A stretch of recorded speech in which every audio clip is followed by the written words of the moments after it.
What's up, everybody, boys and girls? It's your boy Tom. We're back with another episode of the Tom Talks podcast. I don't know what episode we on. Oh, my notes say it's 16. Never mind. I figured it out. This episode might be a little rushed. And as you can see from the last episode, I shaved up. I look pretty good, but yeah, this one might be a little different. Might be a little rushed because Sixers are about to start soon, and I'm trying to watch the game. So let's just dive right into this week's episode. Talk about a lot of different things. So let's start off with Star Wars as our lovely as. Let me give you a quick background of my fandom of the Star Wars. My personal experience with Star Wars.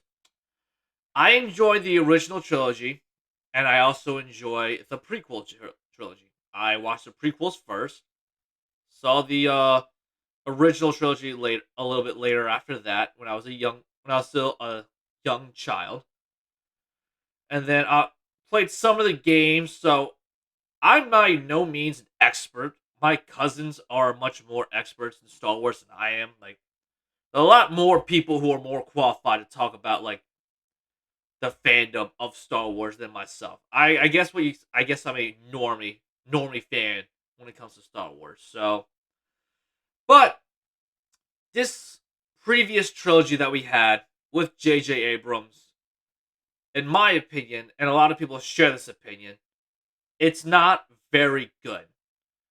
And we suspected from the beginning that they didn't really have a plan.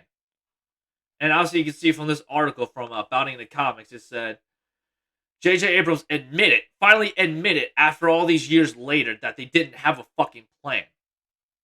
So let's just quickly glance through this article and see what he says.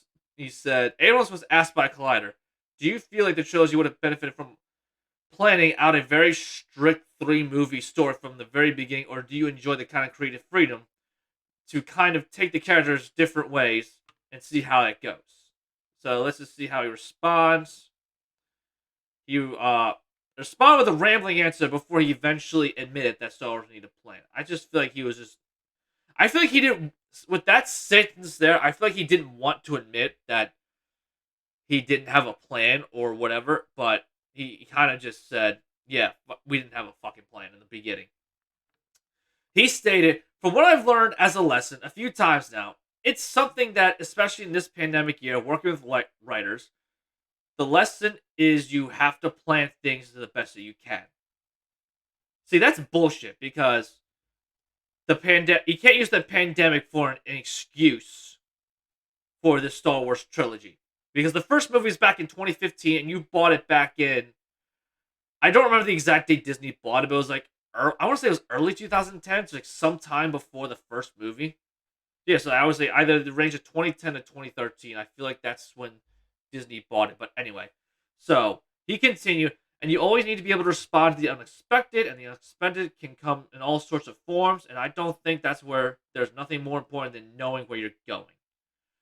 So yeah, it's clear from the beginning they didn't know what the hell you want to do, and they didn't know where they were going, and because I don't know why they had the I think a lot of us liked the first movie in the beginning. Like we liked it at first because Star Wars is back. Oh, we all hopped on Star Wars' jock. We just loved that shit. But then the second movie came out and there was different director. Fucking Rian Johnson ruined it, and Last Jedi is a god awful movie. You cannot change my mind on that. But then JJ tried to fix everything from episode 8 in episode 9, and that was just god awful. So anyway, so back to the article. So he said that there are projects that I worked on where he had some ideas, but we hadn't worked through them enough. We had sometimes some ideas, but then weren't allowed to do them the way we wanted to. I had all sorts of situations where you plan things in a certain way, you suddenly find yourself doing something that's 180 degrees different. And then sometimes it works really well and you feel like, wow, it really came together. And other times you think, okay, I can't believe this is where we are. Sometimes it's not working out because it's what you planned. And other times it's not working out because it didn't. So you never really know. So he's just rambling on. He's just trying to make an excuse or whatever. But here we go. But having a plan, have I learned in some cases the hard way, is the most critical thing. Otherwise, you don't know what you are setting up. You don't know what to emphasize, because if you don't know in the end of the story, you are just good as your last sequence, your effect or joke or whatever. Jesus Christ. Hey, I've been drinking, so leave me alone. Don't judge me too hard. Let's see. Abrams Disney Lucasfilm did have a plan for Star Wars sequel trilogy, a plan George Lucas gave them. However, they decided to buy it and put it on ice. Let's see what's that at. That was been pissing me off. Yeah, that's what I don't understand. Like, there are already reports that Lucas already gave them like the groundwork for a trilogy. And Disney said, yeah, no, fuck you, George Lucas. We're going to do our own thing. For whatever reason. Whether it's just because they didn't like for whatever reason, whether because they didn't just flat out didn't like George Lucas's ideas, which would be stupid, or they just said like, you know what, we're just gonna fucking fuck this up just because we can, and we're Disney, we're just trying to milk this as much as we can. So then Iger wrote, because I remember Bob Iger wrote a book. He said, he said, claim in his memoir that they purchased completed outlines for the sequel trilogy, George Lucas, and then decided not to buy them. So he wrote, at some point in the process, George told me that he had completed outlines for 3 new movies. He agreed to send us 3 copies of the outlines, one for me, one for Alan Braveman, and one for Alan Horn, who had just been hired to run the studio. Alan Horn and I read George's outlines and decided we needed to buy them, though we made it much clear in the purchase agreement that we would not be contractually obligated to adhere to the plot lines that he laid out. Which is, they're just fucking idiots at this point. Later, I go in detail. Early on, Kathy brought JJ and Michael Arndt up to Northern California to meet with George at his ranch and talk about their ideas on the film.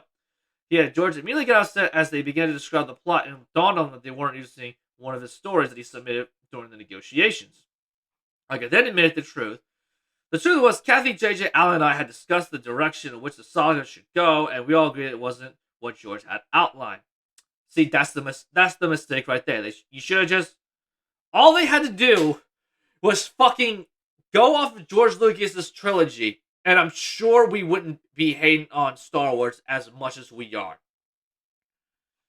Let's see. What else did they say? George knew that we weren't contractually bound to anything, but he thought that our buying the story treatments was a tacit?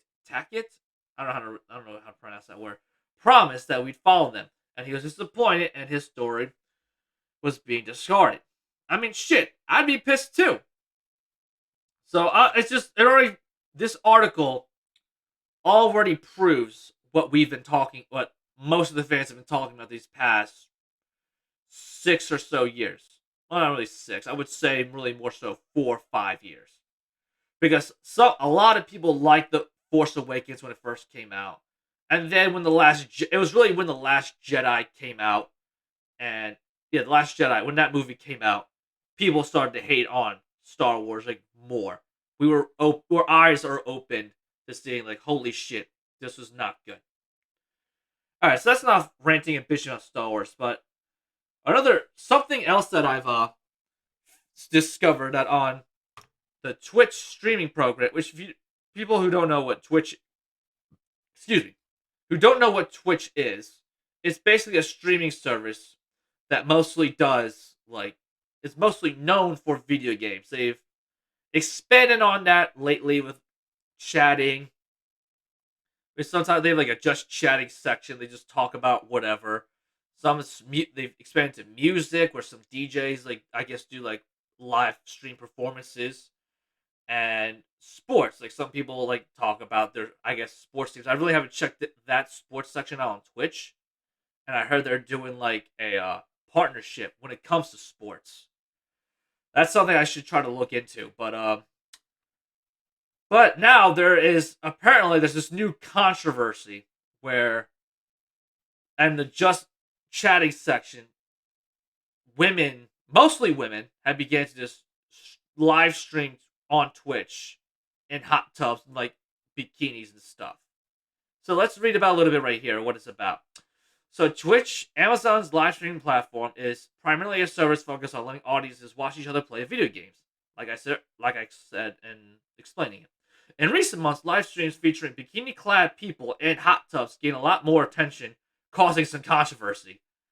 It sounds bizarre, but it's become a thing. Hot tub streams are growing in popularity as people, primarily women, spend hours talking with viewers while wearing a bikini in an inflatable hot tub. It also became a controversial topic within the Twitch community, and the company decided on Friday to create a new pools, hot tubs, and beaches category just for those streamers. I mean, I would say it's mostly controversial just because it's like it's mostly women doing it, and they know what they're doing. And this is not just some like innocent thing that they're doing. There's just tee hee hee. Oh, let me try this and expand my platform. No, most of these women that I've read already have an OnlyFans account, and they do that sort of content. Like, more power to them. If they want to make their money doing that, I don't have any issues with that. But just be honest about it. Be upfront. Don't pretend to not know what you're doing. Just do this and say, yeah, I have an OnlyFans. I do this or that or whatever. Da da da. So, and apparently it's because Twitch, before all this happened, Twitch had like a very strict, I guess, sexual conduct policy, and now they're basically just ditching it for this hot tub thing, hot tub streaming category. I mean, if it makes them more money, which is this is probably what they're thinking. But we're gonna read on a little later. So it's a bold move by Twitch, which has strict policies when it comes to attire it perceives are sexualized. In a sense, it's a move that's recognized and legitimized hot tub streamers, like I said earlier. The new Twitch category is significant to couples on a couple of fronts, said Dora Neer, co-founder of Stream Elements, which provides live streaming tools and services.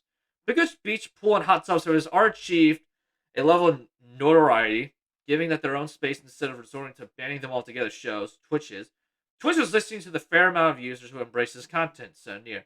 It also signals that there will be a lot more variety on the horizon, given the willingness to support the content that goes far beyond the gaming parameters of the platform's earlier days.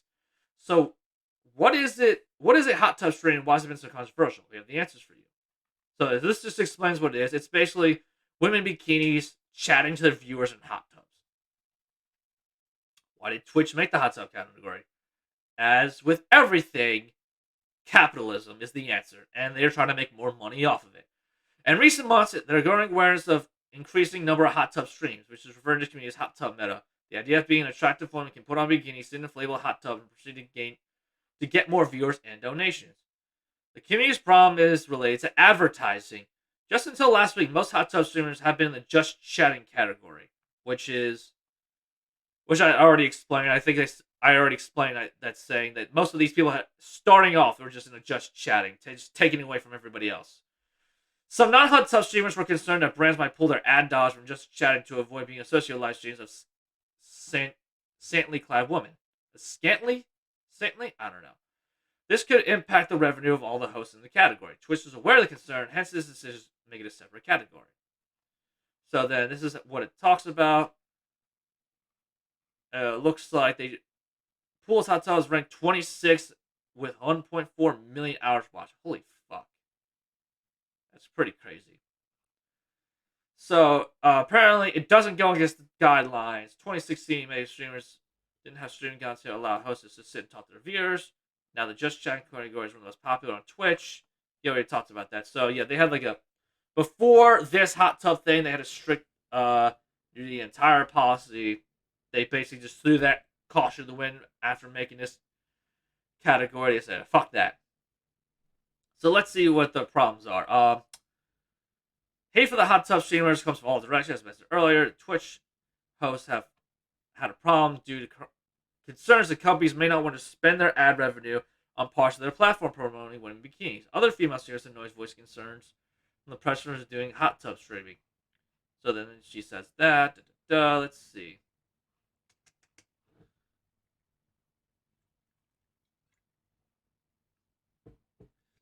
Yeah, so basically, basically a lot of people have a problem with this just because it takes money away from the people who don't do that and gives the money to women that do want to do that. And I read something that is this it right here? Let's see if I can. There was something I saw that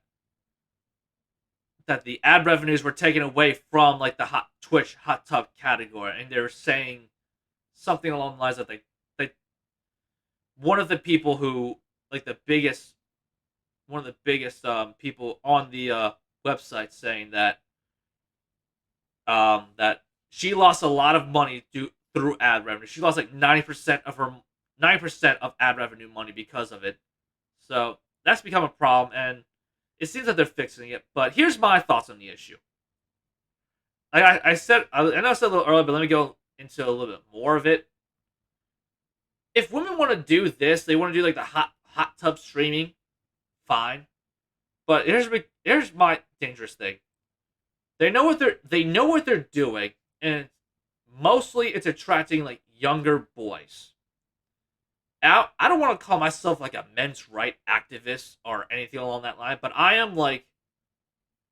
guess what you call a supporter of men. Um, in a sense that we need to have like role models, more male role models involved in young men's lives. So this is dangerous. I think it's dangerous in the fact that if a lot of young boys, like age from like 12 to 15, like go on Twitch, they gonna try to use their parents' credit cards and like just give some random like hot tub streamer like $100 just for a recognition. It gives them the wrong idea of like how to talk to women. Honestly, all you gotta do, like when it comes to like talk to women, you just gotta go out.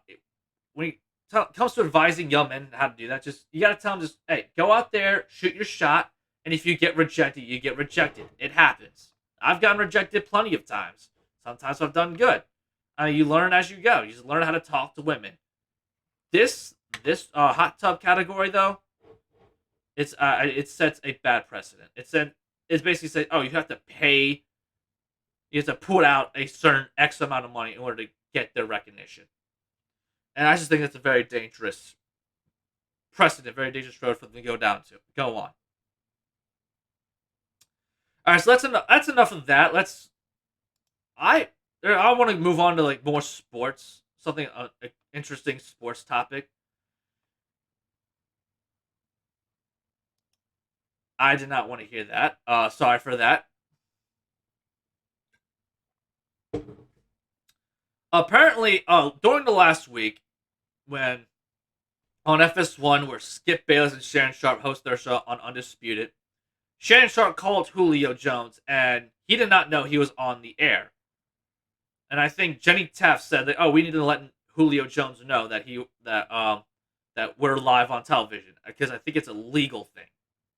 I'm not 100% sure on that. I've tried looking at articles on that, but I really couldn't find anything. So let's just read it from here from 24/7 Sports. Training talks about Atlanta Falcons wide receiver Julio Jones picked up heavy steam. Jesus Christ, I can't fucking read. Like I said, I've been drinking all day, so leave me alone. I know I'm not the greatest talker. I'm getting better at it. So picked up heavy steam this week when he was called by Fox Sports TV host Shannon Sharpe live on Undisputed. When Jones said he was out of Atlanta, many have speculated whether or not Jones was aware he was on live TV, or if he didn't know the conversation would be broadcasted nationally. But former Indianapolis Colts punter and radio show host Pat McAfee said on the Pat McAfee show on Friday that he had been told that Jones did not know he was being called live. Shout out to Pat McAfee, the best sports show on the internet, not just on the internet, but just in the sports world right now. And I just kind of me blowing smoke up his ass, but I just think he just brings everything. He brings like the sports info, and he's also a very funny human being, and he's one of those guys I admire just because he's authentic and he's just himself. Like he loves to have a good time. He's all about bringing positivity to like the world on the internet, especially on the internet where a lot of negativity breathes and all that shit. So that's all right. So let me stop sucking his dick real quick and get back to this article. So, per my media source, McAfee show on the show, they did not know. Fox, Julio, nobody knew this was happening, and That is why we have seen the actions out of Fox. We have seen with the content since it happened. It has not been reposted. It ended abruptly, and there's no follow-up questions. There's no nothing on Fox. Everybody else has talked about it. They have not. If Jones indeed did not know he was on live TV, there could be legal issues that Fox and Sharpe face. As pointed by ESPN's Kyle Bonagora, excuse me if I fucked that name up, California's two-party consent law says it is a crime to record or eavesdrop on any confidential communication, including a private conversation or telephone call, without consent from all parties involved. Okay, that I did not know because I didn't really read these articles beforehand. I kind of just opened them up and just skimmed them. But now since we're in the show, we're going a little more dive deeping into it. No statements have been given. No statements have been given on any of the parties involved in the call, nor has been reported it will be legal charges coming from the call. I'm interested to see how this plays out because if I wasn't like a community college dropout in a welder, I think I would have stayed in school to be a lawyer. I just find the law so interesting on everything. But anyway, so it looks like the Falcons deal with Jones. Just a matter of time who will get the 5-time All-Pro and what they will pay. On NFL Live on Thursday, former NFL wide receiver and ESPN host, radio show host, Keyshawn Johnson suggested the Las Vegas Raiders would be. Oh, this was just talking about where they would trade him, like where the best destination is for trade him. So yeah, like I said, I just find this very interesting to see that Shannon Sharpe just basically said, "Where's my phone?" He basically said, "Fuck it, we're going live." Calls Julio, "Hey yo, what up, Julio? What you doing in LA? Are you gonna stay in LA?" And he just does all that fun shit. I mean, I like Shannon Sharpe for the most part. He's just like, he just loves to have a good time. He's pretty wild, does pretty wild things, but like, this is pretty fucking huge. Possibly him in the show getting sued. But even though Shannon Sharpe's probably like the most untouchable guy on that show. And Undisputed is probably their best rated show. Either that or The Herd with Colin Cowherd. But anyway. And now here's some interesting news promoting diversity in my Philadelphia Eagles organization. Apparently, the Eagles have promoted Catherine Reich. Right? I don't know how to say your last name. I'm sorry if I mispronounced it or butchered it. To Vice President of Football Operations. So this is from the Philly Inquirer. The Eagles have announced a shuffling their scouting department Thursday, including an announcement of promotion of Catherine Reich to Vice President of Football Operations. The NFL Network said this makes Reich the new highest-ranking female in personnel in NFL history. The title has changed a few times lately and probably will again. The Eagles have promoted Amina Solomon from player personnel coordinator in administrative role to pro scout. She's believed to be the first woman to become a scout for the organization. Declined to make Reich or Solomon available for comment. So, honestly, like, there's a lot of hate just overall. Like, especially when it comes towards women in the sports world, I've seen. Because there are a lot of women out there who know their sports shit. And I haven't looked into their personal histories of, like, what they've done in the past or whatever. Or, like, what their, what's the word I'm thinking of? I guess what their record is or whatever. But I'm sure they're fit for the job. And if they do good for them. I'm looking forward. Hopefully, all I can say is, hopefully they make the team better. That's all I want. That's all I need. If anything, if these two women can make the Eagles a little bit better, that's all I care about at the end of the day. I'm anti-woke, but I think if these two women make their team, make the Eagles better, and if they're qualified for the job, I say let's fucking do it. And to end this episode 16, I want to look at an article that was posted recently by, apparently this is a gaming parody website. It's called Hard Drive. It's sort of like the video game version of like the Babylon Bee. And apparently, the headline reads, IGN writer is excited to start playing game he just finished reviewing. Now, if for those of you who don't know or don't care or don't like video games, IGN, like players like IGN, Kotaku, and Polygon, like those are like the main three that people poke fun of, and it's because they have their most majority of the writers there. They don't like video games. They don't care about video games. They wish they could be talking about politics. They wish they could be like the Washington Post or the New York Times, but they're stuck at this IGN or Kotaku, wherever. Like I said, they're just stuck at the video game. Their video game job to talk about video games, and this parody website has got them all up in their got their buns a little loose or whatever. Whatever they're saying is.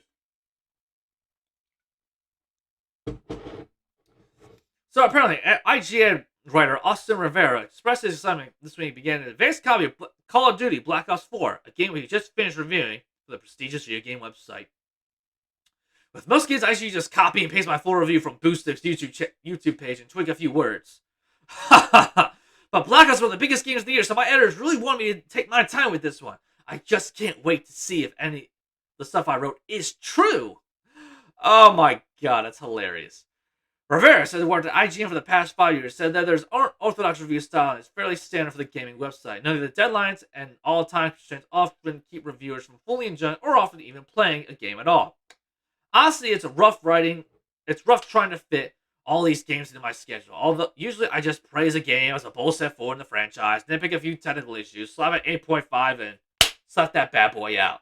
Oh my god, that's fucking hilarious. I love it. Oh my god. Because I guess I never really thought about it before. I'm just really glossing over someone else's hard work, giving them an arbitrary score and shouting out in the void. Where other lost souls will gloss over my writing, just get the score and forget about it entirely a few minutes later. Oh my god. So apparently that article has gotten a lot of people. Let me like this real quick. Gotten a lot of video game writers in their feelings. Chris Ray Gunn, who no way people are actually offended by this. A lot of people are sponsored chock full of, I think I'm getting black lung pop energy. Oh my god. And here are the replies. The little blue check marks. We don't contribute anything whatsoever to society's productiveness. Oh my god. This is fucking hilarious.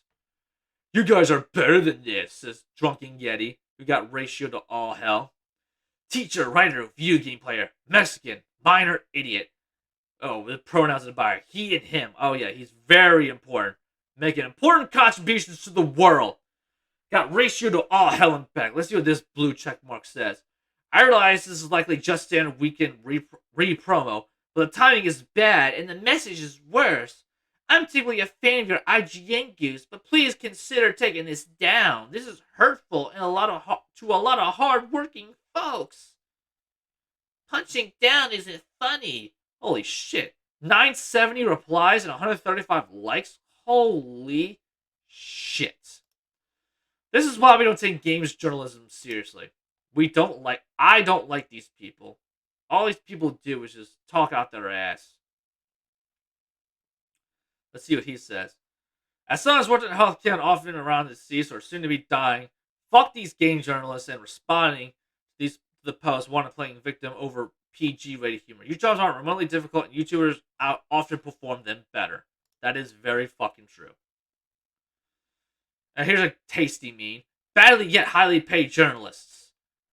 Woke journalists are protecting them from the bad jokes. Oh my lord. First miss in a while, you managed to hit the umpire. Shut up. Victoria. FFXIV comms at MMORPG.com. Freelancer, many bylines. I don't know. She, they. Oh my god. What the hell are these fucking shit? Plural, queer. What the hell is a gender null? Oh my god. Fucking weirdo. Here's Mike Futter.